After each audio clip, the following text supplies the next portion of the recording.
I'm scared of sex. Well, casual sex. I'm not saying I'm bad at sex. I'm saying I'm bad at pretending that it's not weird to have sex with a stranger. A few years ago, at 30 years old, I finally had a one-night stand with one-night stands.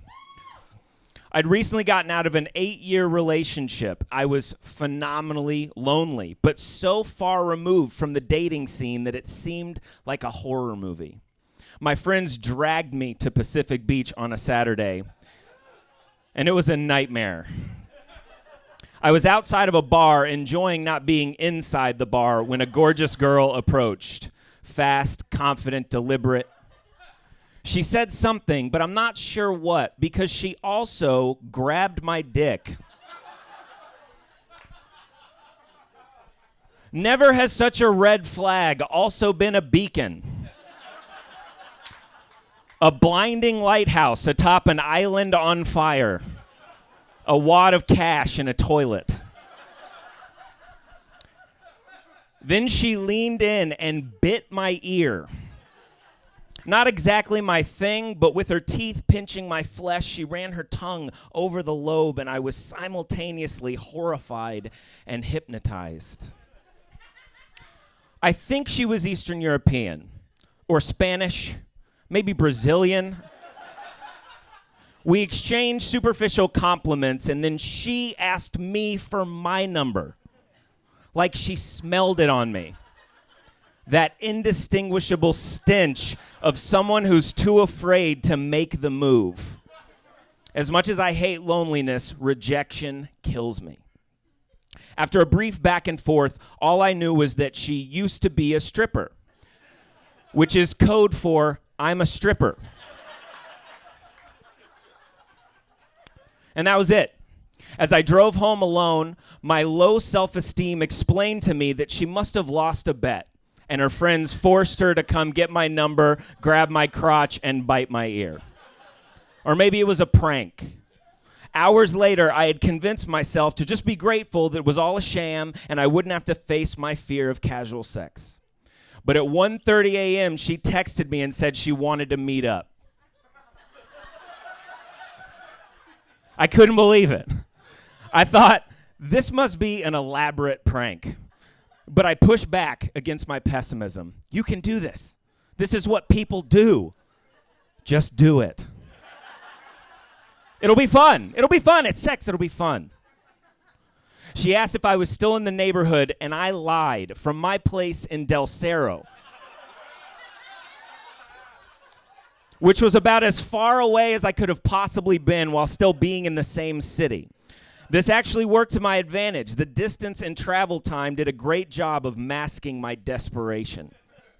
When I finally arrived, she had already relocated to a friend's house, and to my supreme disappointment, wanted me to come in, hang out, and meet everyone.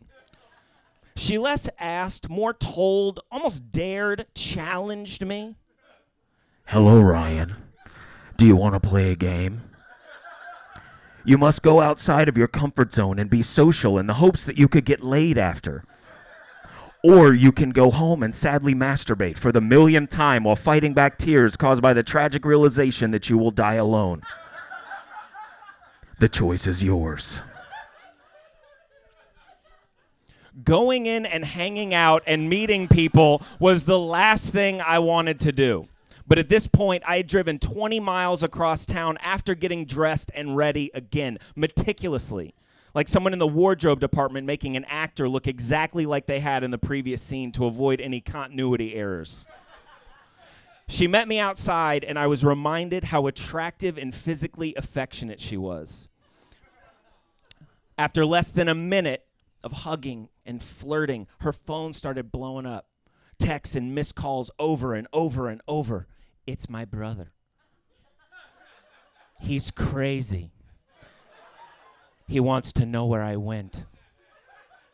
She said as she answered and had a ridiculously intense shouting match with him in another language. I had no idea what was being said, but while screaming at her brother, she never stopped touching me, reminding me why I was there.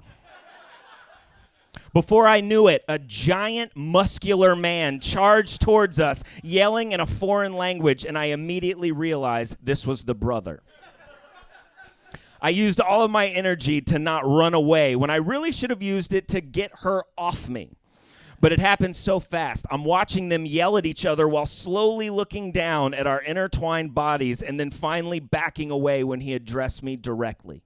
We shook hands, and it was as painful as you'd imagine. But then he was suddenly nice to me. I have no idea what she said to him, but whatever it was, it calmed him down. My low self-esteem told me that she said, "This is the guy I found at the bar, and when we get him back to the house, we can rob him."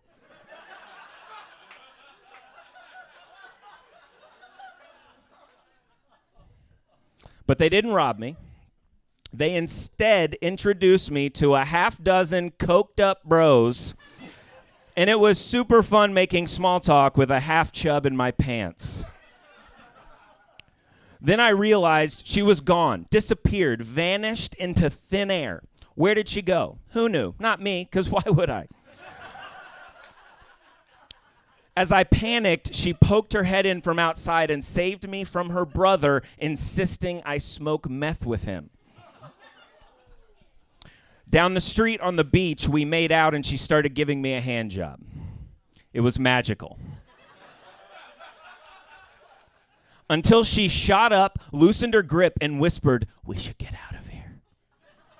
All the blood quickly rushed back to my brain when I followed her stare up and over to her brother, marching down the beach about 100 or so yards away.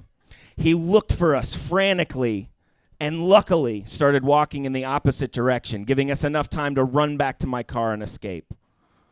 At her place, her cat followed us tentatively as she gave me the tour, finally ending with the bedroom where I was instructed to lay down and wait for her to go get more comfortable. She returned in a thin, short robe that was untied and showing everything. I quickly fumbled through my pockets to get a condom, but as soon as she saw it, she insisted we use one of her female condoms. I had never seen one before. It was strange, like a caricature. They're to regular condoms what bobblehead dolls are to action figures.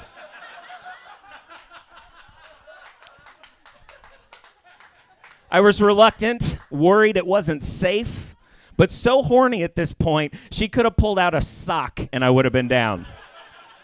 Or like a shed layer of snakeskin, a swimmer's cap, an old grocery bag, a stretched out balloon, a beanie, whatever.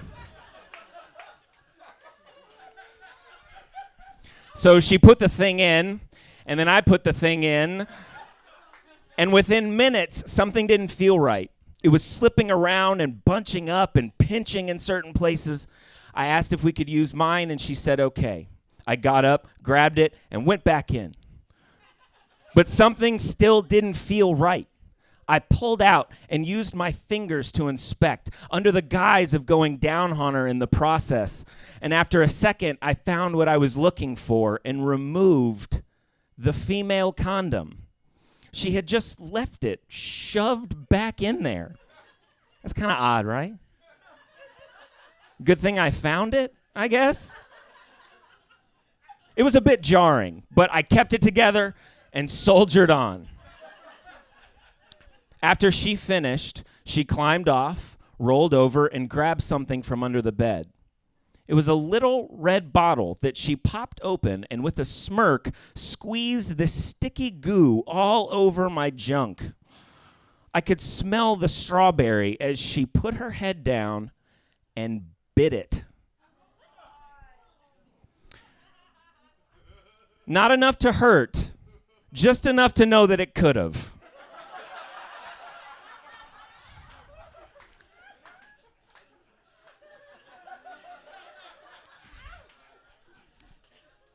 And then she went down on me, and it was magical. Until out of nowhere, she stopped, jumped off the bed, and flew into the bathroom, slamming the door behind her, leaving me laying there, confused, anxious, full of regret. My low self-esteem said, "I told you so. You're ugly and gross and inadequate." I just wanted to be normal, to have this experience, to overcome my irrational fears of rejection and intimacy. I'm having an existential crisis while blue balls set in on my red, goopy sack.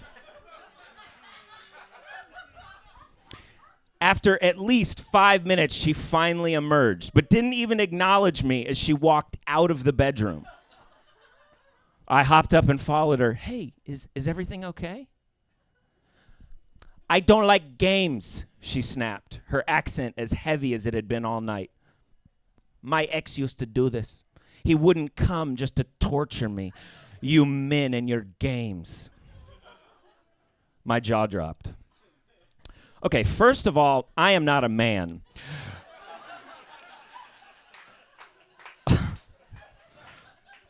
Also, I am truly sorry. That is awful that happened to you, but seriously, that's not what I'm doing. I didn't know that you wanted me to finish, but I can whenever, like right now.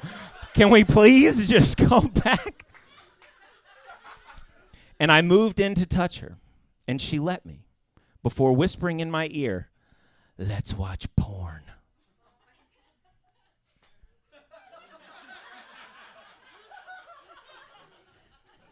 Whatever. She pulled up a website and asked me to pick. I randomly pointed to a thumbnail. She opened it, and of course, it was a foot fetish video. She started laughing at me. Oh, I see you like feet, huh? Is that why you couldn't come? Because I wasn't using my feet? She kept laughing and left me laying there. Again. I'd had enough. My thin skin was ripped. I'd put myself in a vulnerable place with the wrong person. Not a bad person, just not the right person. And it was blowing up in my face. I couldn't get dressed fast enough. She came back in the room, saw me leaving, and was shocked. We were just clearly on completely different pages. I tried to apologize and explain, but she didn't want to hear it. I left and didn't look back. So relieved that this nightmare was finally over. It was magical. Until she texted me, quote, if you don't come back and give me a ride to my car, I'll send my brother after you. Well, I hadn't thought about him for a while.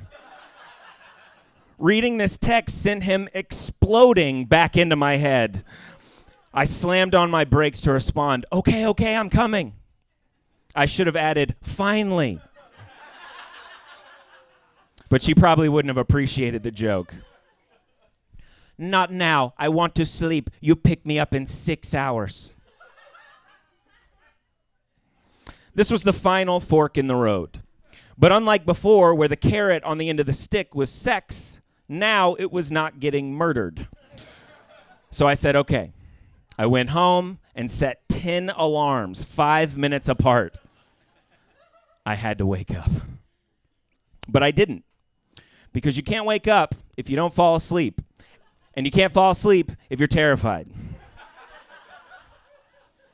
I picked her up and we drove all the way back across town in complete, awkward, brutal silence. As we pulled up to her car, I was ready for her brother to jump out and rip my head off. But thankfully, my paranoia was just that.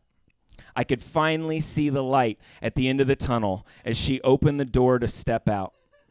But instead leaned in and gave me a big kiss on the cheek. Then again, bit me, this time on my neck and a lot harder. She pulled back, looked me dead in the eyes, and with a creepily innocent smile, she actually said, call me sometime.